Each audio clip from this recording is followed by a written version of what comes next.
The Zuck from Facebook is in some trouble with Congress. The Stormy Daniels story still lingers, and I'm going to talk about that for my missed episodes. I'll also explain why I missed some episodes. And what else is going on? Trump is finding a new way to deal with our border problem. We're going to talk about that. And Syria. There's some bad stuff that's gone on in Syria that I'm going to talk about too. What should we do about that? I'm going to discuss this all today. And as I say every week, my name is Jason Riley, and this is the Riley Report.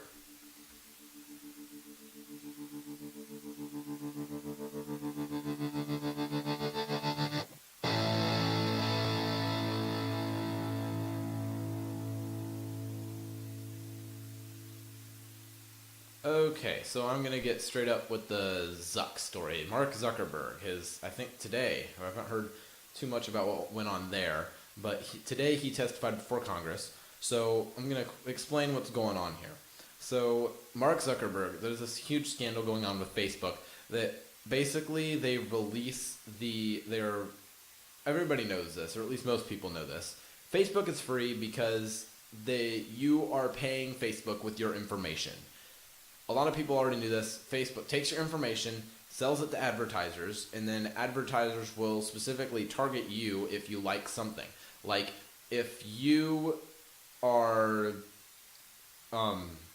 gay and you like cruises, and if you put information in your Google search or something like that, if you have something up on your face, if you have a rainbow flag on your Facebook, and then you also are talking about how much you wanted to go on a cruise on your Facebook, and then you might see an ad for a gay cruise. That's kind of how that's worked. So, basically the question is, does Facebook have a right to do this? And I'm going to talk about my problems and with this and what I think should happen. So my first thought is basically that you are signing up to Facebook, and I believe it is I haven't read the terms and conditions. I don't think anybody has, except for the person who wrote them. The entirety of them, at least. No one person has probably read the entirety of them. Maybe Mark Zuckerberg before testifying, but this whole thing is probably in the terms and conditions that you're giving your information to them. Also, I think it's important for all internet users to know that no matter where you put something, if you put something anywhere on the internet, it is out there in some way, shape, or form. And then I think that realization needs to be for people. And then if you don't want something out there, you don't put it out there. That needs to be something important taught in schools, just like how you need to stay drug-free, etc. So I think that's important for a lot of people to know that once you put something out there, it's out there and it could go wherever the internet wants to put it. And so as I was listening to the radio on the way home, I did hear Mark Zuckerberg, a little clip from Mark Zuckerberg testifying. He talks about the very first line of the question that he was asked is basically, I think it was something along the lines of, are the people in control of their private information? And he said the first line of their terms and conditions is that you have full control over your privacy and your information, which I think that is false. If Facebook literally owns you and your information and can sell it everywhere if you're part of Facebook. So again, I haven't yet kind of answered this question. This is all about answering the question, should Congress put in legislation that limits and puts regulations on how social media such as Instagram, Facebook, Twitter, Snapchat can use your information, your data, and if it would be legal for them to spread it out there. And so my answer of what they think they should do, I do not. For me, I'm just now really thinking about how I want to answer this. I think that it shouldn't be exactly legislation. That it should be that these companies can do whatever I do think that these companies should be able to do what they want with your information, because I think that the people need to be in control of what they put out there, and people need to think about what they're putting out there, and people need to realize what's going on here. Now, it would be difficult, but it would be kind of nice and funny to see a competition of Facebook or social media of some sort kind of rise up and kind of compete with Facebook to be and ensure that their information isn't going anywhere. But on the downside, you would probably have to pay for that app, pay for that social media, and that's what everybody's doing. Once they're like, we don't want this to happen with our information, but once you're like, okay, fine, you have to pay for the app. They're like, oh, wait a minute, because everybody thinks they're not. Everybody doesn't feel like they're directly impacted or directly paying for Facebook. They just have to see a few ads every once in a while on their feed. And I'm not entirely sure how Facebook works. I do not personally have a Facebook, but that is that's what's going on there. So think what you want, but I think that's my thoughts on it. And I think that, I guess the question is also that do they have a right to your information? You might ask, and I think if you're giving it to them, yes. If you agree to their terms and conditions, which probably include them giving it to advertisers, then yes, I think they do, because I think when you sign up, you are giving them the right to do this. And that's kind of how it works. You're stuck doing that if you want a Facebook, and I think that's quite unfortunate. But should the government get involved and see and regulate how much information? Probably not. That's kind of my take on this, and I've heard very limited opinions on what's going on with that. So, I completely forgot at the beginning to explain where I've been. So, this last 2 weeks, I was on spring break, and I did mention in the last episode I made that I'm gonna I said I might take the next week off, and then I ended up taking 2, but I kind of enjoyed it being away from it. But then stories added up, and I'm like, yep, definitely going back Monday. And then my grandmother unexpectedly passed away, and the funeral was on Monday, which was yesterday. So then I'm doing it on Tuesday, putting up Tuesday. That works anyway. So now, next, we're going to talk about Stormy Daniels. So this whole idea that Stormy Daniels is some sort of victim. Well, first I'm going to explain what's going on. So Stormy Daniels and Donald Trump had consensual sex, but Donald Trump was married at the time, and before the election, Donald Trump's lawyers had paid Stormy Daniels to stay hush-hush about the whole affair, and she did, and she took money to do that, and then now she's kind of opening her mouth about it, basically. So a lot of people have huge problems with this and are trying to use this as a club to beat Trump supporters or Trump in general to kind of be like, well, your president sucks because he did this. Well, here's a bit of there's 2 things about that. One, you can't do that without also saying Bill Clinton was in the wrong, and also, we did not elect him to be our pastor or priest. We elected him to be our president. We liked his decision. Now I'm not at all suggesting that our president that we elect shouldn't have moral values. I'm not saying that. That we shouldn't just completely disregard their morality.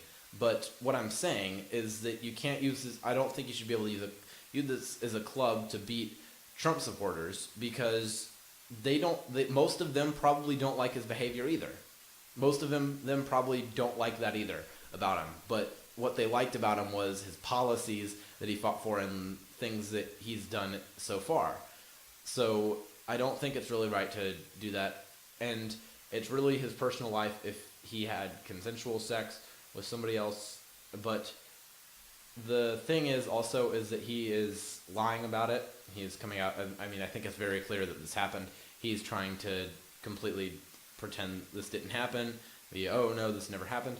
I don't think he should be doing that. It's not making him exactly look good. It's not making him look like an honest person, which is being very effective. You can say that bad about him. You can go ahead and be my guest, say he's lying about it. That's not good about him, and that's not good as a president about him.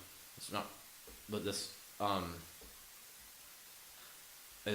think he should be like, look, made a mistake, and then apologize, but just be straight up and honest with everybody, and because that's kind of, as Americans, what we deserve from our president. So there's that, and the proof that Stormy Daniels isn't some sort of victim, also that I mentioned earlier, is that she literally said she doesn't want to be a victim.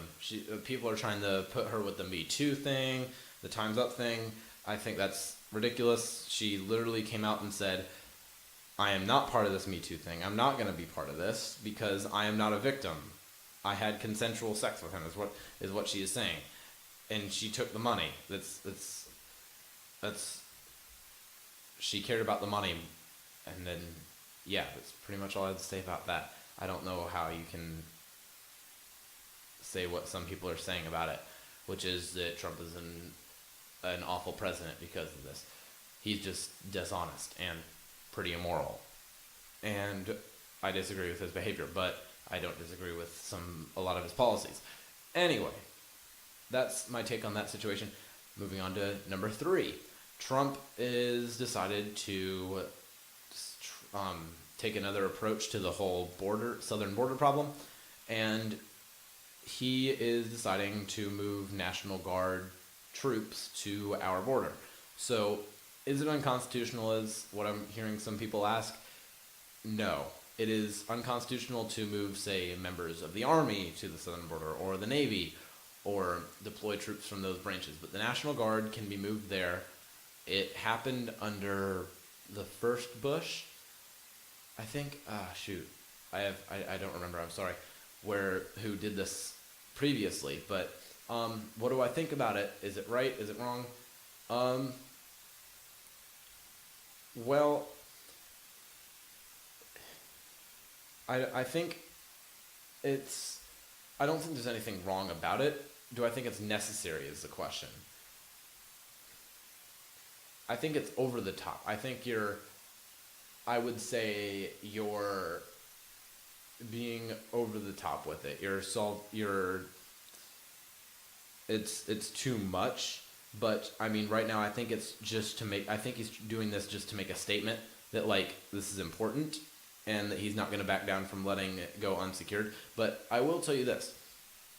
There are actually militias, like people who, like, former police, former ex-military guys who get together with the best kind of gear they can get. They wear they'll wear military grade gear, and they'll go out to the border with their AR-15s, legal AR-15s, and kind of watch the border and stay on our side and kind of watch and then try to get it and defend our country from people trying to get in illegally and drug cartels trying to bring drugs in our country. And I think that's a great thing. I think that's beautiful. That is really good of them to be doing. I'm glad we have people like that who are spending their time dedicating to things like that. That is such a good thing. But moving National Guard, it's over the top, but it is, I think it's just to make a point. I think it's just a point for Trump to make. I think he's just doing it for that reasons. And what's the last thing that I wanted to talk about? Syria. So, I think his name is Assad. He's an awful person, dictator, who has chemically attacked his civilians again. His rebels, last time he did it, we launched Tomahawk missiles at one of his Air Force bases, and then that was it.